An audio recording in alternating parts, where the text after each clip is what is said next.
मधु बिस्तर पर लेटी है, दौरे पड़ने के बाद अब थोड़ी शांत। पास में रवि बैठा है, माथा पकड़कर बैठा है।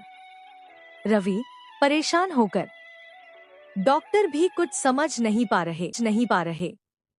कोई दवाई काम नहीं कर रही। थोड़ी देर बाद मधु, भैया चलो ना कहीं घूम आते हैं। हॉस्पिटल की बदबू से तो ये बीमारी और बढ़ जाती है। चल फिर अम्मा के गांव चलते हैं।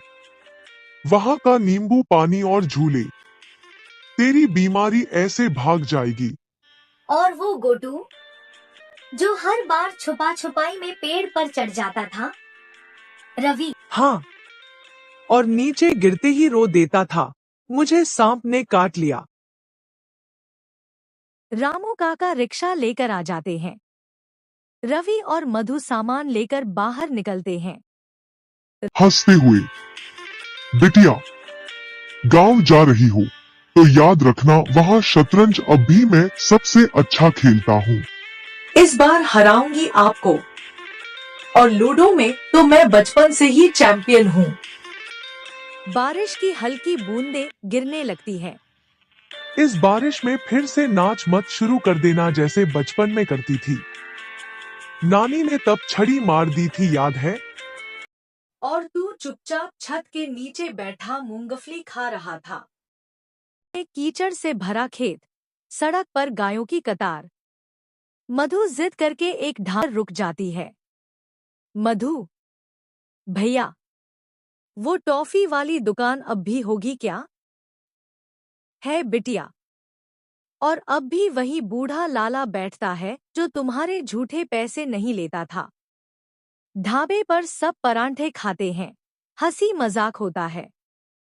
मगर जैसे ही सुनसान रास्ता आता है, बस अब वो कुएं वाला मोड़ आने वाला है। वो वही कुआं है ना, जिसके बारे में सब डरावनी कहानियां सुनाते थे। हाँ, और जहाँ तूने बचपन में पत्थर फेंक कर कहा था कोई है, और उसी रात तुझे बुखार चढ़ गया था। कोठी में घुसते ही अंधेरा है। एक पुरानी चारपाई और अलमारी पड़ी है। भैया चलो लुका छुपी खेलते हैं। तू बीमार है या नाटक कर रही है? नाटक कर रही हूँ। डर मत, मैं जीत जाऊंगी। दोनों शरारत से एक दूसरे को ढूंढने लगते हैं।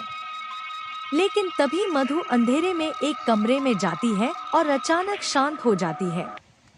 रवि आवाज लगाता है, मधु, मधु। धीरे धीरे माहौल फिर डरावना होने लगता है। भाग के पास मधु खड़ी मिलती है। उसका चेहरा निर्विकार है। रवि उसे हिलाता है। मधु है नैना दीदी कहती है, मैं अब डरूं नहीं। रवि चौंक जाता है। अगली सुबह अम्मा बताती हैं कि नैना मधु की मौसी थी जो बचपन में मारी गई थी। शायद उसका साया मधु से जुड़ गया। अम्मा सबको कुएं के पास ले जाती हैं। हाथ में नैना की पसंदीदा गुड़िया और बचपन का शतरंज बोर्ड होता है। अम्मा कुएं से कहती हैं, नैना बेटी, तेरे अधूरे खेल, अधूरी हंसी आज पूरी कर रही हूँ। अब जा, तुझे मुक्ति मिले। दीदी अब मैं खेल पूरा कर लूंगी, लेकिन तुम्हारे बिना नहीं। तेज हवा चलती है।